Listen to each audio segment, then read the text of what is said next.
দেখে মনে হবে না, কিন্তু এটাই বাস্তব। বয়স মাত্র 2 বছর 8 মাস, এর মধ্যেই অনেক কিছু তার মুখস্থ। অনুর্গল বলে যেতে পারে দেশ, জায়গা, বাদ্যযন্ত্রের নাম। এমন প্রতিভার সম্মানও পেয়েছে সে। নাম তিথি ঘোষ। এই ছোট্ট তিথির নাম উঠেছে এবছরে ইন্ডিয়া বুক অফ রেকর্ডসে। মেরিক সাফল্যে আনন্দে ভাসছে তিথির বাবা মা।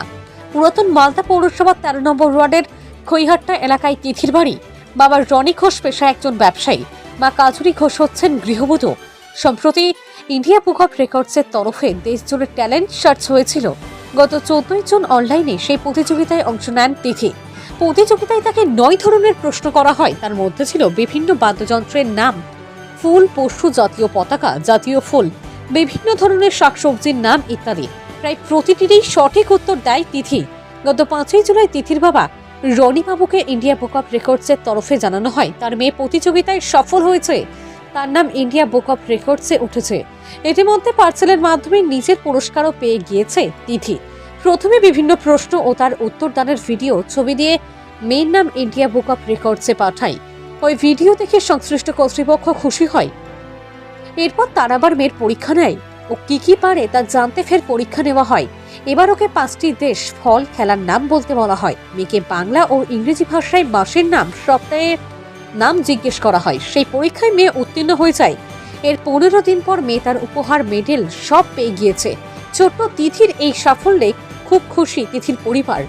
মালদা থেকে সুব্রত সেটের রিপোর্ট, নিউজ টাইম 24x7। এটা আমাদের পরীক্ষাটা দেওয়া হয়েছিল ইন্ডিয়া বুক অফ রেকর্ড অনলাইনের মাধ্যমে, ঠিক আছে। প্রথমে ওর যাই হোক, প্রথমে ওই ভিডিও করে আমরা ওকে পাঠানো হয়েছিল অনলাইনে।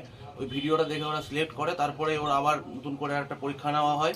যেমন পরীক্ষার মধ্যে ছিল ওটার আপনার কি পারে, যেমন 5টা দেশের নাম, ফলের নাম, তারপরে খেলার নাম, আর যেমন ধরেন আরও ছিল হচ্ছে বাংলা থেকে বাংলা, ইংরেজি, মাসের নাম, সপ্তাহের নাম, এইসব জিনিস নিয়ে যে মানে কি পারে এর উপরে বেস করে একটা পরীক্ষা হয়, যেটাতে সিলেকশন হয় ও পাসও করে।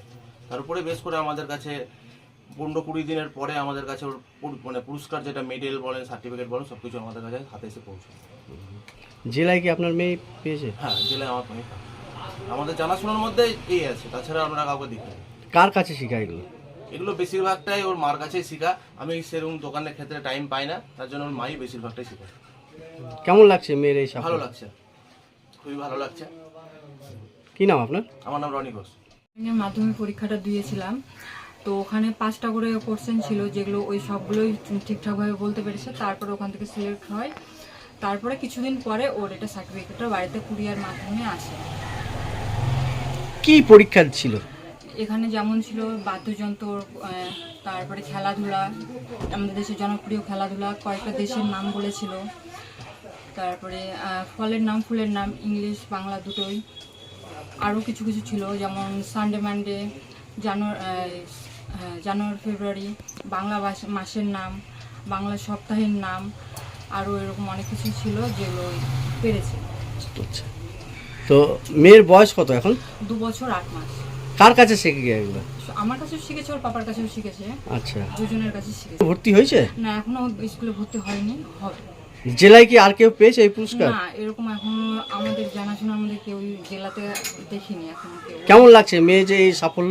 খুবই ভালো লাগছে, সবাই বাড়ির খুশি হয়েছে,